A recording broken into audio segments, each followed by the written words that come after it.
This episode of Achievement Hunter is brought to you by Mountain Dew and their Double XP promotion. Stay tuned to the end of the video for more information. What's up, guys? It is Jack and Jeff from AchievementHunter.com. And Jeff, today we are looking at another map. Today we are looking at Ragnarok. Probably the, I would guess, the most played map in Halo 4. Probably. Well, especially if you're playing like Big Team Slayer, which is sort of what I lean to play because I love vehicles, and this map certainly is perfect for vehicles. Like, it's just there's plenty of lanes to drive around in. There's ghosts.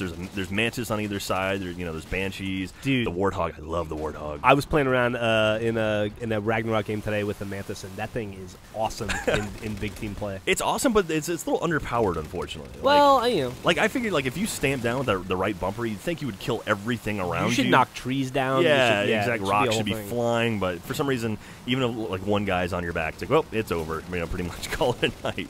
So you have to be careful about that. It has to be balanced gameplay, right? But I mean, this map it's a faithful recreation of the one from Halo 3, and it is beautiful. I love this map. Dude. It really is a perfect recreation of Valhalla, yeah. which was just a fantastic map. And you the second you get in, you're second the game loads, you're instantly transported back to Halo 3. Yeah, and except with giant mechs. Except with giant mechs, and I don't know. It seems like there's more vehicles, or vehicles are used a lot more frequently than they were in Halo 3. Yeah, you got a lot of distance to cover. I remember this used to be a big sniper map, and because there's a lot of nooks and crannies you can kind of hide yourself in.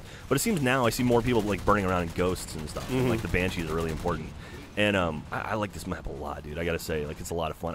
Like I said, I love driving the warthog around. So if you can get a good gunner, and you can find plenty of great paths and good lines where you don't have to stop moving and you can just keep burning around and murdering people. And I seem to do pretty well on this map. It's one of the few I'm actually pretty happy with my skills on. You tend to do well in game types where you don't get a gun. Exactly. Yeah, as long as you're not required to point at something and fire a trigger, you're usually all right. As long as I'm not responsible for actually murdering people, I'm doing okay. I can run over people. I'm good at that. I seem to run over my own teammates quite a bit too. I don't know. I think the warthogs are tuned to destroy whatever color you are. So it's kind of tricky. Ramming into the reds if you're blue is not as easy as running into another blue. But I mean, this map is awesome, and I mean, you're gonna play it a lot if you jump into the big team games. I know that for a fact. And and hey, Jeff, we should mention the Mountain Dew XP thing going on right now. These guys who are sponsoring our video this week. So all you got to do is grab a code off of a specially marked Mountain Dew, and you get double XP. So if you're like me and suck and you don't get a whole lot of experience from killing people, you can at least double it up. You can so you can enter a Mountain Dew code and play a game with Ray, and then at the end have almost as much XP as Ray. pretty much. But we'll have some details at the end of the video as well, so you can check out more on that. But I mean, I love this map, dude. Seriously, if I'm gonna pick any one map to play over and over again, it's gonna be this one. What is your favorite team to be? Do you like to start at the red base or the blue base? Well, I like starting, I guess, blue side or the water side. I don't know if it rotates around or whatnot, but something about the water just seems like. I don't know, that canyon on the high side or whatever, it just seems very enclosed, and for some reason if I jump on a banshee I always manage to just drive right into the rocks. I always like to try to hide in the waterfall. Oh yeah? The waterfall's nice, man. It's very pretty. It's still there, and it's faithful recreation. I managed to get a warthog stuck down there one time. That was awesome. I tend to find that most of my battle is concentrated right in the middle, kind of where the two man cannons launch you. Yeah, there's that rock plateau. There's that. We used it a lot for Red vs. Blue to film out there, but it's right there in the middle is where all the heated battle goes. There's a couple trees.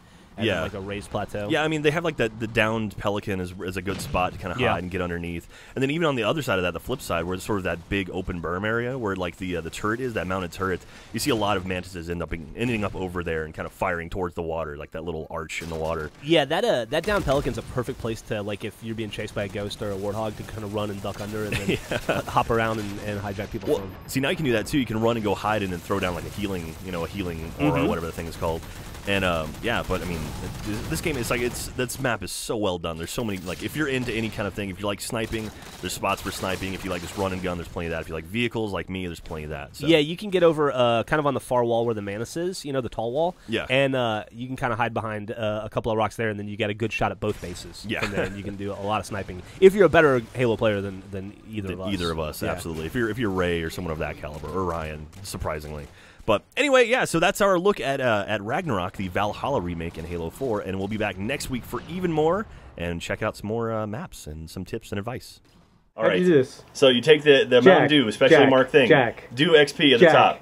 You open it. Stop. We only have a couple of these, so don't. Jack, how do you get double experience with Mountain Dew? There's a code on the cap, and we're going to go to this website, dewxp.com. You got to sign up, do all that stuff, and then I'm going to go to redeem codes, and we're going to type in our code. What's your code? It is, I'm not going to tell you. Once you type it in, you hit submit, and then boom, redemption results. I got 3 matches, double XP. I can apply it, or I can redeem more codes. I can win prizes, all that stuff. So anyway, doxp.com, Special Mountain Dew.